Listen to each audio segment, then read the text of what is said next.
ஐயோ நீங்க படுத்துற இன்னைக்கு தாங்க முடியலையே, தலை வலிக்குதுடா.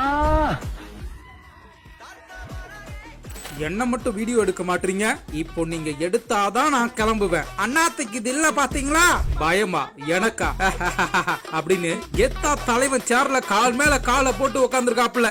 ஊரே வெள்ளத்துல தத்தளிக்க வெள்ளத்துக்கு நடுவுல சேர போட்டு உட்காரணும்னு எப்படி தைரியம் வந்துச்சு தெரியுமா? தமிழ்நாட்டின் பல்வேறு இடங்கள்ல மழையின் தாக்கம் பேராபத்தை ஏற்படுத்திருக்கு. வெள்ள நீர் புகுந்து மக்களோட இயல்பு வாழ்க்கை முற்றிலும் பாதிக்கப்பட்டிருக்கு. இந்த நிலையில தான் நெல்லை பஸ் ஸ்டாண்டுல வெள்ளம் தேங்கி மக்கள் எல்லாம் முழங்கால் அளவு தண்ணியில அத்தியாவசிய தேவை வந்துட்டு இருந்திருக்காங்க. அப்போ செய்தியாளர்களும் இந்த சோகத்தை வீடியோ எடுத்து செய்தி சேகரிச்சிட்டு இருந்தாங்க. இந்த நேரம் பார்த்து என்ன மட்டும் வீடியோ எடுக்க மாட்டீங்க, நான் டிவில வரணும் அப்படின்னு ஒரு குடிமன்னன் அடம் பிடிச்சிருக்காப்புல. அப்புறம் என்ன வீடியோ எடுத்தாதான் நகர்வேன் அப்படின்னு தண்ணியில சேர போட்டு உட்கார்ந்துட்டாரு. காலையில என்ன விளையாட்டு காட்டுறாங்க, எப்படி எல்லாம் சோதிக்கிறாங்க.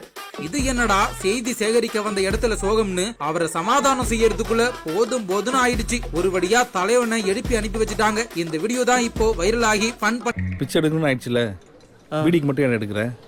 அப்படியே ஒரு குவார்டர் கட்டிங் சேர்த்து எடுக்க வேண்டியதானே?